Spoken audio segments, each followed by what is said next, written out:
नमस्कार, मी प्रिया काळे. तरुण भारतच्या न्यूज बुलेटिनमध्ये आपल्या सर्वांचं स्वागत. आता पाहूया ठळक घडामोडी. विधानसभा निवडणुकीत काँग्रेसच्या विजयात महत्त्वाची भूमिका बजावलेल्या 5 गॅरंटी योजनांची अंमलबजावणी करण्याची तयारी काँग्रेस सरकार करत आहे. या संदर्भात मुख्यमंत्री सिद्धरामय्या 1 जून रोजी 5 खात्यांची महत्त्वपूर्ण बैठक घेणार असून माहिती गोळा करण्याच्या सूचना अधिकाऱ्यांना देण्यात आल्या आहेत. दरम्यान या योजनांसाठी किती निधी लागणार, योजनांची अंमलबजावणी कशी करावी याबाबत राज्य सरकारने अधिकाऱ्यांना माहिती गोळा करण्याच्या सूचना दिल्या आहेत. रिंग रोड विरोधात शेतकरी तक्रार नोंदवत आहेत. शेतकऱ्यांचा विरोध असताना मात्र सर्वे करण्याचा प्रयत्न सुरू झाला आहे.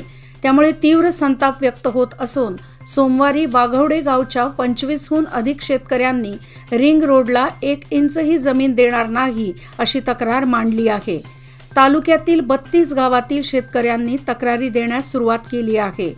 जवळपास सर्वच गावातील शेतकऱ्यांनी त्याला विरोध केला असून राष्ट्रीय महामार्ग प्राधिकरण आता कोणती भूमिका घेणार याकडे शेतकऱ्यांचे लक्ष आहे.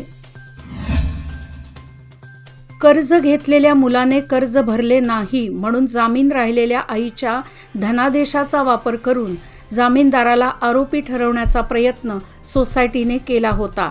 मात्र सोसायटीच्या नावामध्ये असलेली तफावत यामुळे त्या महिलेला न्यायालयाने निर्दोष ठरवले आहे. सुधा बाळासाहेब जाधव, वय वर्षे 75, राहणार भांदूर गल्ली असे या महिलेचे नाव आहे.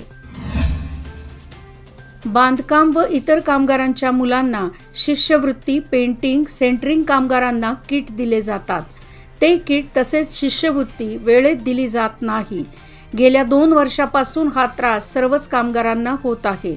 त्यामुळे मंगळवार दिनांक 30 रोजी दुपारी 4 वाजता मसगाव येथील बांधकाम कामगार कार्यालयातील अधिकाऱ्यांना निवेदन देण्यात येणार आहे. तरी सर्व कामगारांनी उपस्थित राहावे असे आवाहन बांधकाम संघटनेचे जिल्हा अध्यक्ष ॲडव्होकेट NR लातूर यांनी केले आहे. शहरातील रस्ते खोदाईचे ग्रहण अद्याप काही सुटलेले नाही. या न त्या कारणाने महिन्यातून 1-2दा खोदाई केलीच पाहिजे असा जणू दंडकच घालण्यात आला आहे. असाच प्रकार हिंदवाडी कॉर्नर येथे सुरू असून पुन्हा एकदा रस्त्याची खोदाई करण्यात आली आहे. वारंवार होणाऱ्या या प्रकारामुळे येथील व्यापारी अक्षरशः वैतागले आहेत. रहदारीसाठी अडथळा निर्माण होत आहे. त्यामुळे अजून किती वेळा याच ठिकाणी खोदाई करणार असा प्रश्न सध्या स्थानिक विचारत आहेत.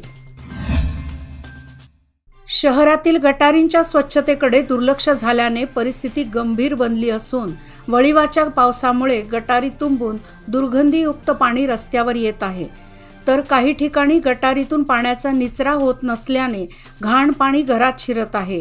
त्यामुळे महानगरपालिका प्रशासनाने वेळीच गटारांची स्वच्छता करावी, अन्यथा पावसाळ्यात मोठी समस्या निर्माण होण्याची शक्यता आहे. निवडणुकीच्या आचारसंहितेपासून बंद असलेल्या नवीन BPL कार्डच्या कामाला लवकरच प्रारंभ होणार आहे. जून महिन्याच्या पहिल्या आठवड्यापासून नवीन BPL कार्डचे काम सुरू होईल अशी माहिती अन्न व नागरी पुरवठा खात्याने दिली. त्यामुळे शिधापत्रिकेसाठी अर्ज केलेल्या BPL कार्डधारकांना दिलासा मिळाला आहे.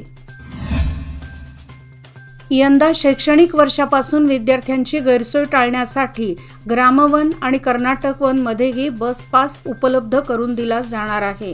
तत्पूर्वी विद्यार्थ्यांना सेवा सिंधू पोर्टलवर ऑनलाईन अर्ज करावा लागणार आहे. त्यामुळे विद्यार्थ्यांचे हेलपाटे थांबणार आहेत.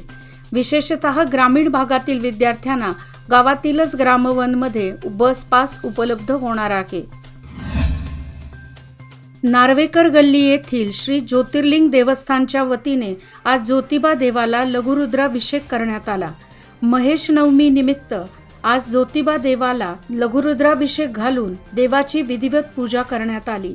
यावेळी ज्योतिबाला केलेली आकर्षक आरास डोळ्याचे पारणे फेडणारी ठरली. तसेच मंदिरामध्ये शिवगंगा पूजन देखील करण्यात आले.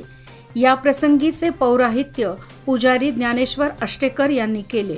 तसेच मंदिरामध्ये दर्शनाकरता आलेल्या भाविकांनी यावेळी तीर्थप्रसादाचा लाभ घेतला. यल्ली मुन्नोळी तालुका हुक्केरी येथील ग्रामपंचायत इमारतीच्या जागेची रक्कम दिली नसल्यामुळे जमीन मालकाने ग्रामपंचायतला टाळे ठोकल्याचा प्रकार घडला। या प्रकाराची परिसरात चांगलीच चर्चा रंगली आहे। जोपर्यंत जमिनीची ठरलेली रक्कम मिळत नाही तोपर्यंत टाळे काढणार नाही असा इशारा जमीन मालक कुरणे यांनी दिला आहे। माजी उपमुख्यमंत्री लक्ष्मण सवदी विधानसभा निवडणुकीमध्ये काँग्रेसकडून राज्यात सर्वाधिक मतांनी विजयी झाले आहेत। बेळगाव जिल्ह्यामध्ये सर्वाधिक काँग्रेसच्या जागा आणण्यामध्ये त्यांचा सिंहाचा वाटा आहे। मंत्रिमंडळाच्या पहिल्या यादीमध्ये नाव डावलल्याने कार्यकर्त्यांमध्ये नाराजी पसरली आहे। याची दखल घेत काँग्रेसच्या वरिष्ठांनी त्यांना मंत्रिमंडळात स्थान द्यावे अशी मागणी अथणी तालुक्यातील कार्यकर्त्यांनी केली आहे। निप्पाणीत 2 दिवसापूर्वी डॉलर कॉलनी येथे जवानाचा बंगला फोडून सुमारे 5 लाखाचा ऐवज लंपास केल्याची घटना ताजी असतानाच पुन्हा श्रीनगर व न्यू संभाजीनगर या 2 ठिकाणी चोरट्यांनी घरफोडी केली। त्यामुळे शहरासह उपनगरात भीतीचे वातावरण पसरले आहे। चोरट्यांनी 12 तोळे सोन्यासह चांदीचे दागिने व रोख रक्कम असा एकूण सुमारे 7 लाखांचा ऐवज लंपास केला आहे। साईनगरातील बंद घराचे कुलूप तोडून चोरट्यांनी सुमारे 3 लाख रुपयांचा ऐवज लंपास केल्याची घटना सोमवारी सकाळी उघडकीस आली। 4 तोळे सोन्याचे दागिने, 12,000ची रोकड व काही चांदीची नाणी चोरट्यांनी लंपास केली। या घटनेमुळे परिसरात भीतीचे वातावरण निर्माण झाले असून पोलीस अधिक तपास करीत आहेत। याचबरोबर आजचे बातमीपत्र इथेच संपले। अधिक माहिती आणि ताज्या घडामोडीकरिता पाहत रहा तरुण भारत न्यूज चॅनल।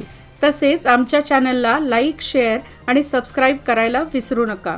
आणि विश्वासार्ह बातम्यासाठी दररोज वाचा दैनिक तरुण भारत। धन्यवाद। शुभरात्री।